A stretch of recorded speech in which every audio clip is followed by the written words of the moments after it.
ஜோதிடத்தின் பரிணாம வளர்ச்சி ஏஎல்பி ஜோதிடம். இதை படிங்க, உங்கள் வாழ்க்கை உங்கள் கையில். இந்த பிளட் ப்ரெஷர் எல்லாத்துக்கும் வருமா, இல்லை சில குறிப்பிட்டவங்களுக்கு வர்றதுக்கு வாய்ப்பு அதிகமாக இருக்குமா? இந்த இரத்த குழாயில் ஏற்படுகிற சில மாற்றங்கள்னால அந்த இரத்த குழாயினுடைய செவர் தடிமனாகி இறுகி அதனுடைய அந்த எலாஸ்டிசிட்டி போயிடுது. அப்போது அதுக்குள்ளே இருக்கிற அழுத்தமும் அதிகமாகுது. குழந்தைங்களுக்கு கூட பிபி வருமா? வரலாம், கண்டிப்பாக. சில சமயங்களில் நாங்கள் பார்க்கணும். குழந்தைகளுக்கு எந்த விதமான தோல் வியாதிகள் கண்டாலும் நீங்களாகவே ஒரு ஆயின்மெண்ட்டு ஒரு ஆன்டிபயோட்டிக்கை போட்டு அது சரியாக போயிடுன்ற ஒரு ஃபால்ஸ் அஷ்யூரன்ஸோடு நீங்கள் இருக்காமல் மருத்துவரிடம் ஒழுங்காக காமிச்சு ப்ராப்பரான ட்ரீட்மெண்ட் எடுத்துக்கொள்ள வேண்டும். அப்போது அந்த குழந்தைய நம்ம சரியாக கவனிக்காமல் விட்டுட்டோம்னா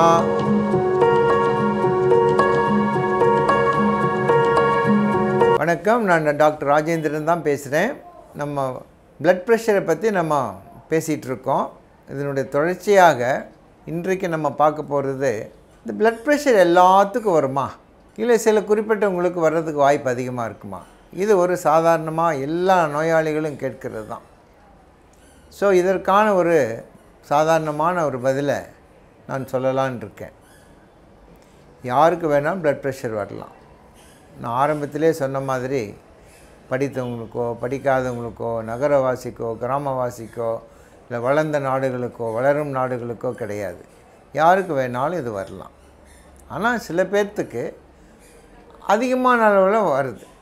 ஏன்னா அந்த ஒரு குடும்பத்தில் அந்த வம்சத்தில் நீங்கள் ஒரு ஹிஸ்ட்ரி கேட்டு பார்த்தீங்கன்னா ஒரு லைனாக சொல்லுவாங்க, சார் எங்கள் தாத்தாவுக்கு கொள்ளு தாத்தாவுக்கு பிபி தான் சார், அவருக்கு பிரெயினில் ரத்த குழாய் வெடிச்சு தான் சார் அவர் இறந்தார். அது மட்டும் இல்லை, எங்கள் தாத்தாவும் அப்படித்தான் ஹார்ட்டில் வீக்னஸ் ஆகி பிபி அதிகமாகிடுச்சான், அப்படி இறந்துட்டாங்க. எங்கள் அப்பா கூட ஹார்ட்டு ரொம்ப ப்ராப்ளம் பண்ணி இப்போ அவருக்கு இப்போ ஆன்ஜியோ எல்லாம் பண்ணி இப்போ ஒரு சுமாராக இருக்கிறார் சார், பிபியை கண்ட்ரோலில் வச்சுருக்கிறார் சார். ஆமாம், நீ ஏன்ப்பா வந்த அப்படின்னு கேட்டால் எனக்கு பயமாக இருக்குது சார், எனக்கே இருக்குதான்னு நான் பார்த்துக்கலான்னு வந்திருக்கேன். நான் இதுக்காகவே ஒரு பிபி அப்பரேட்டஸ் கூட டிஜிட்டல் அப்பரேட்டஸ் நான் வீட்டில் வாங்கி வச்சுக்கிட்டேன் சார், ஒரு எலக்ட்ரானிக் அப்பரேட்டஸ் அப்படின்னு சொல்கிறவங்கள நம்ம பார்க்குறோம். ஸோ இதுவே இந்த வம்சா வழியாக வருது, ஹெரிடிட்டரி. எல்லா வியாதியும் இதுக்கு சொந்தம். ஹெரிடிட்டரின்னு கேட்டால் அது எல்லா வியாதியும் அதில் ஒரு பங்கு இருக்கும். அதில் முக்கியமாக ஒரு பங்கு வகிக்கிறது இந்த இரத்த கொதிப்பு, சுகர் மெயினாக. ஸோ அதனால் வம்சா வழியாக வருது. வயதாக ஆக as we get older and older aged, சில மாற்றங்கள் நம்முடைய உடம்பில் முக்கியமாக இரத்த குழாய்களில் இரத்த நாளங்களில் ஏற்படும். என்னென்னா இந்த இரத்த குழாயெல்லாம் முறுக்கேறி இறுகிடும். எப்படி ஒரு மரம் ரொம்ப நாள் இருந்துக்கிட்டே இருந்ததுன்னா ஒரு பட்டத்தில் அந்த மரம் காஞ்சி போகுது. அந்த கிளைகள் எல்லாம் அதில் போய் நீங்கள் ஊஞ்சலாட முடியாது. ஏன்? அது உடஞ்சி விழுந்துடும். ஏன்? அது காஞ்சி போச்சுன்னு அர்த்தம். அதே போல் தான் இந்த இரத்த குழாயில் ஏற்படுகிற சில மாற்றங்கள்னால அந்த இரத்த குழாயினுடைய செவர் தடிமனாகி இறுகி அதனுடைய அந்த எலாஸ்டிசிட்டி போயிடுது. அப்போது அதுக்குள்ளே இருக்கிற அழுத்தமும் அதிகமாகுது. ஸோ அத்தெரோஸ்க்ளரோசிஸ் அப்படின்னு அதை சொல்கிறோம்.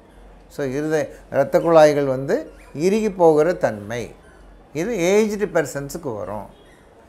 குழந்தைங்களுக்கு கூட பிபி வருமா? வரலாம், கண்டிப்பாக. சில சமயங்களில் நாங்கள் பார்க்குறோம். எப்படின்னா முக்கியமாக சடனாக இந்த கிட்னி பாதிப்பு ஏற்படும்போது இந்த சிறுநீரகம் ரொம்ப முக்கியமான பங்கு வகிக்குது இந்த பிளட் ப்ரெஷரை மெயின்டைன் பண்ணுறதுல. இதை ஞாபகம் வச்சுக்கணும். ஸோ ஆன்ஜியோடென்சின் அப்படின்ற ஒரு என்சைம் இருக்குது. அதனுடைய ரிலேஷனாக இப்போ it's not a scientific medical class, but இருந்தாலும் நான் சொல்லி வைக்கிறேன். கிட்னியினுடைய பங்கு அதிகமாக இருக்குது ஒரு பிளட் ப்ரெஷரை மெயின்டைன் பண்ணுறதுக்கு.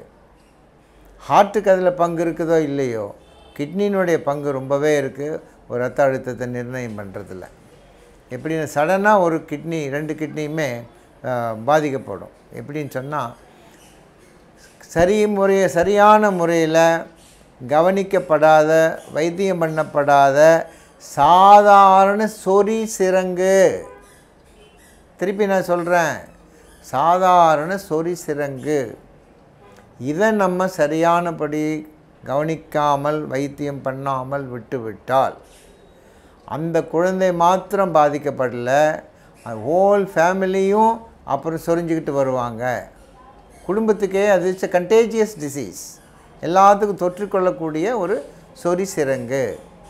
பட் இதனுடைய ஒரு சீரியஸ் காம்ப்ளிகேஷன் என்னென்னா, அந்த சொறி சிரங்கில் குழந்தை சொரிஞ்சு அந்த தோல் மேலே இருக்கிற அந்த புண்ணில் ஒரு கிருமி போய் உட்காரும். அதுக்கு பேர் ஸ்ட்ரெப்டோகாக்கஸ் பாக்டீரியா. இந்த ஸ்ட்ரெப்டோகாக்கஸ் பாக்டீரியா அதனுடைய விளைவாக உடம்பில் சில மாற்றங்கள் ஏற்படும். there will be some immune response due for the streptococcal infection. அந்த இன்ஃபெக்ஷனில் அந்த ஆன்டிஜன் ஆன்டிபாடி ஃபார்மேஷன் ஆகி இது போய் கிட்னியில் போய் உட்காந்துக்கும்.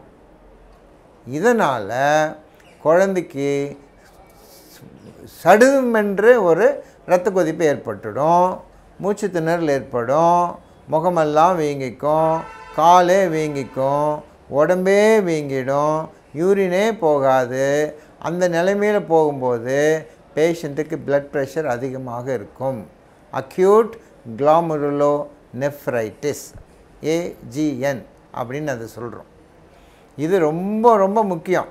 அதனால் நான் கேட்டுக்கொள்வது, குழந்தைகளுக்கு எந்த விதமான தோல் வியாதிகள் கண்டாலும் நீங்களாகவே ஒரு ஆயின்மெண்ட்டு ஒரு ஆன்டிபயோட்டிக்கை போட்டு அது சரியாக போயிடுன்ற ஒரு ஃபால்ஸ் அஷ்யூரன்ஸோடு நீங்கள் இருக்காமல் மருத்துவரிடம் ஒழுங்காக காமிச்சு ப்ராப்பரான ட்ரீட்மெண்ட் எடுத்துக்கொள்ள வேண்டும்.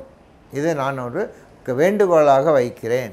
ஏன்னா அப்போது அந்த குழந்தைய நம்ம சரியாக கவனிக்காமல் விட்டுட்டோம்னா நாள் பட்டு அந்த இரத்த கொதிப்பையும் கவனிக்காமல் விட்டு கடைசியில் சிறுநீரை ரெண்டும் ஃபெயிலாகி போய் அப்புறம் டிரான்ஸ்பிளான்ட் என்ன அது என்ன இது என்னன்ட்டு அது பாட்டுக்கு போயிட்டே இருக்குது.